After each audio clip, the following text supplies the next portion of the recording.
Vous voulez avoir un dos massif? C'est ce que nous allons voir dans cette vidéo. Le dos peut être divisé en 4 gros groupes.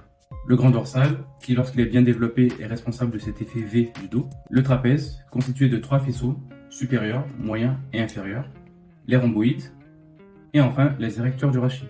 Voyons donc comment travailler chacun de ces muscles. Le grand dorsal a 2 fonctions principales.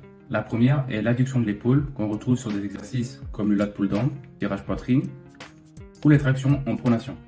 La deuxième est l'extension de l'épaule, qui sera effectuée avec du rowing à la poulie, ou encore du tirage vertical unilatéral. Passons maintenant au trapèze. Le faisceau supérieur est responsable de l'élévation scapulaire, c'est-à-dire hausser les épaules. Ce mouvement sera reproduit avec des exercices comme des shrugs. Le faisceau moyen a pour fonction principale la rétraction scapulaire. On notera que les rhomboïdes ont la même fonction. Quelques exercices adaptés seront donc le rowing en pronation, ou encore le rowing à la poulie avec le mouvement orienté vers le haut du torse. Le faisceau inférieur, quant à lui, sert à l'abaissement scapulaire. Tout tirage vertical avec une bonne amplitude de mouvement engagera ce muscle. N'oublions pas les érecteurs du rachis.